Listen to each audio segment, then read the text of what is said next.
है।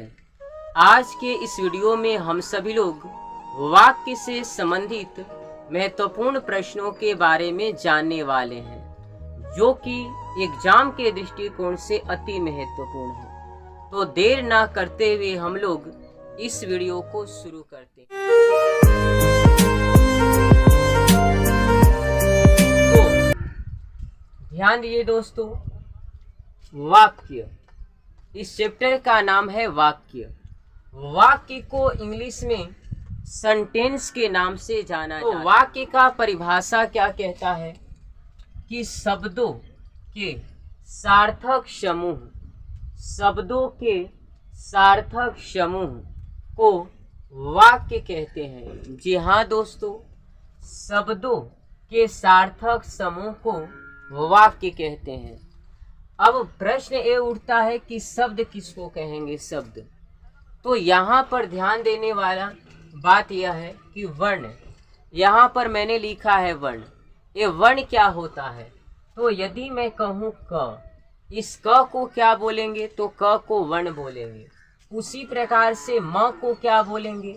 तो म को वर्ण बोला जाएगा, और ल को वर्ण। तो ये सारे क, म और ल देख रहे हैं, ये सारे की सारे वर्ण हैं। लेकिन जब ये सारे वर्ण आपस में मिलते हैं तो किसका निर्माण करते हैं? कमल का निर्माण करते हैं। और ये जो कमल का निर्माण हुआ, इस कमल को ही क्या बोलेंगे? तो शब्द बोलेंगे। तो भाषा की सबसे छोटी इकाई वर्ण कहलाता है, और कई सारे वर्ण जब आपस में मिलते हैं, आपस में जुड़ते हैं, तो किसका निर्माण करते हैं? शब्द का निर्माण करते हैं। तो क एक वर्ण है, म एक वर्ण है, ल एक वर्ण है, किंतु ये जब सारे वर्ण आपस में संयोग करेंगे, आपस में मिलेंगे, तो कमल का निर्माण होगा, और कमल को ही क्या बोलते हैं? शब्द बोलते हैं। तो कहा जा रहा है शब्दों के सार्थक समूह को वाक्य कहते हैं। जैसे सत्य की विजय होती है, सत्य की विजय होती है शब्द हो गया, और विजय शब्द हो गया, होती है हमारा शब्द हो गया। तो कहने का मतलब ये है कि सार्थक यानी शब्दों के सार्थक समूह को वाक्य कहते हैं। जैसे सत्य की विजय होती है। अब प्रश्न यहाँ ये उठता है कि आखिर इस सार्थक का मतलब क्या होता है? सार्थक कहते किसको हैं? तो सार्थक कहने का मतलब होता है कि जिसका कोई अर्थ निकले। सार्थक का मतलब जिसका कोई अर्थ निकलता है, जिसे हमें अर्थ को समझ में आ जाए, वह सार्थक कहलाता। एक होता है सार्थक और एक होता है निरर्थक। तो सार्थक का मतलब क्रमबद्ध रूप से और सही तरीके से होना चाहिए। तो सत्य की विजय होती है। तो यहाँ पर इस वाक्य में मैंने क्या देखा कि जो वाक्य बना हुआ है, ये शब्दों के मिलने से बना हुआ है। तो शब्दों के समूह को क्या कहेंगे? एक वाक्य कहेंगे। लेकिन अगर मैं इसी को लिखूं कि विजय की सत्य होती है, ये भी एक, लेकिन ये वाक्य होते हुए भी एक गलत वाक्य है। अर्थात इसका कोई सार्थक अर्थ नहीं है, इसका कोई सार्थक अर्थ नहीं है। जो क्रमबद्ध रूप से होनी चाहिए वाक्य, वो क्रमबद्ध रूप से और सही तरीके से नहीं होने के कारण इसको वाक्य नहीं कहा जाएगा।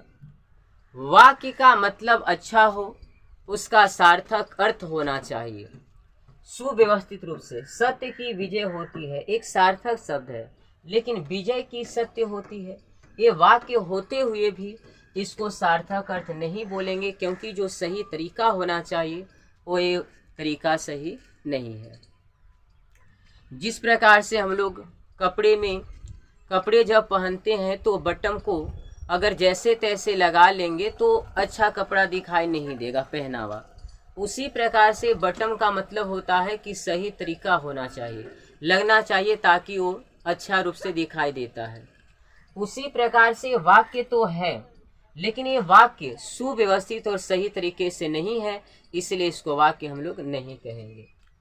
तो वाक्य किसे कहते हैं? तो शब्दों के सार्थक समूह को वाक्य कहते हैं। जैसे सत्य की विजय होती है, उसी प्रकार से राम आम खाता है, यह एक सार्थक शब्द है, तो तो इसको बोलेंगे वाक्य। तो भाषा की सबसे छोटी इकाई को वर्ण कहते हैं, और जब कई सारे वर्ण आपस में मिलते हैं तो शब्द का निर्माण होता है, और जब कई सारे शब्द आपस में मिलते हैं तो वाक्य का निर्माण होता है। रचना के आधार पर वाक्य के कितने भेद होते हैं और अर्थ के आधार पर वाक्य के कितने भेद होते हैं, तो मैं आप लोगों को जानकारी के लिए बता दूं कि रचना के आधार पर जो वाक्य के भेद होते हैं वो 3 भेद होता है। अभी कौन कौन होता है इसकी सारी चर्चा हम लोग करने वाले हैं। अर्थ के आधार पर वाक्य के जो भेद होते हैं वो 8 होते हैं। तो रचना के आधार पर वाक्य के 3 भेद और अर्थ के आधार पर वाक्य के कितने भेद होते हैं, 8 भेद होते हैं। देखिए अब इसको याद कैसे रखेंगे, तो यहाँ पर हम लोग देख रहे हैं रचना। रचना जो है वो 3 वर्णों से मिलकर बना हुआ है, र च ना, अर्थात र च ना। रचना जो है वो 3 वर्णों से मिलकर बना हुआ है। तो रचना के कितने भेद हो जाएंगे, 3 भेद हो जाएंगे। और अर्थ के दृष्टि से वाक्य कितने भेद होता है, तो 8 भेद होता है। अर्थ में जो पहला वर्ण है अ, और अ से हमारा क्या हो जाएगा, 8 हो जाएगा। तो इसे इस प्रकार से आप याद रख सकते हैं। तो इस वीडियो में हम सभी लोगों ने समझा कि शब्दों के समूह को वाक्य कहते हैं, और रचना के आधार पर वाक्य के 3 भेद होते हैं, और अर्थ के आधार पर वाक्य के 8 भेद होते हैं।